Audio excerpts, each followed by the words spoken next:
All right, let's jump right into one of the biggest, most debated questions in Christianity, a topic that just blows up the internet every single time it comes up. In this explainer, we're tackling it head on. Did the early church actually believe in the rapture? I mean, go ahead, try it. Type that exact question into Google or your favorite social media site and just watch what happens. You'll get buried under an absolute avalanche of articles, videos, and super angry comment threads, all claiming they have the final answer. The only problem is, they're not all saying the same thing. In fact, you pretty much find two completely opposite teams. On one side, you have people saying, the rapture is a modern invention. Nobody even thought about this until the 1800s, period. But the other side fires right back, saying, no way, the early church fathers were obviously pre-trib, which, just means they believe the church gets taken away before all the bad stuff happens. Now, obviously, both of these can't be right. So, what's the real story? What did the very first Christians actually believe? To get to the bottom of this, we've got to start by understanding the basic framework they were working with. How did they even picture the end of the world playing out? Well, for the vast majority of early Christian writers, it was all about one single event. When they talked about Christ's return, the resurrection, the final judgment, it was all wrapped up in one massive climactic moment. They weren't sitting around with detailed charts, separating everything into different phases and timelines. For them, it was just one grand finale. And this really highlights how different the modern debate is. Because today, it's almost entirely about timing. Is there a separate, distinct return of Christ just for the church before the final crisis hits?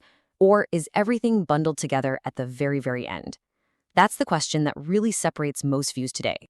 But, and this is where the story gets really interesting, while the early church didn't have our modern obsession with timing, their beliefs actually created the perfect soil for these kinds of questions to pop up later on.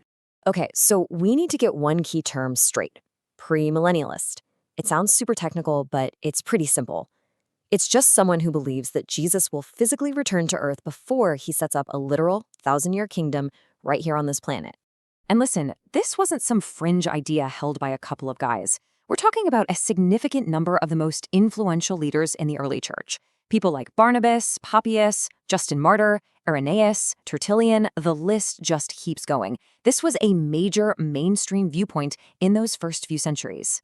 So what did that mean in practice? It meant they basically had a three-step expectation for the future. First, they thought a time of really great trouble and persecution was coming. Second, they expected Jesus to return visibly for all to see. And third, they believed that return would kick off a 1,000-year reign of peace here on Earth. Now, as soon as you lay out that sequence, trouble, then return, then kingdom, a really natural question just sort of asks itself. If there's going to be this awful period of trouble before Jesus comes back to start his kingdom, well, where's the church during all of that? And this brings us to the crucial distinction, the piece of the puzzle that so many people miss. They had the framework, but how did they answer that all-important question? Here's the nuance of it all. First, yes, they absolutely expected tribulation. Second, many of them wrote very clearly that the church would have to face that suffering and persecution. And third, they almost never talked about Jesus' return as being split into two different phases, a secret one for the church and a public one for the world later. For them, it was still one big show. So the bottom line is this. Were they premillennial? Yes, a lot of them were. But were they pre-tribulational in the modern sense of the word? The evidence really says no. They had the foundation, for sure, but they hadn't built that specific doctrine of a rapture that whisks the church away before the tribulation even begins. But just when you think the case is closed, history decides to throw a few curveballs at us. There are a couple of ancient texts out there that seem to fly right in the face of everything we've just said. I mean, get a load of this. This is from a mysterious old sermon by a writer we just call Pseudo-Ephraim. It says, all the saints and elect of God are gathered together before the tribulation, which is to come, and are taken to the Lord. Wow, now that sounds an awful lot like a pre-tribulation rapture, doesn't it? It seems to say the exact thing we just concluded the early church didn't teach. So that leaves us with a heck of a cliffhanger.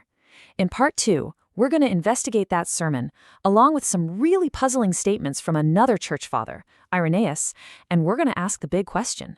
Did some people in the early church actually teach a pre-tribulation rapture after all?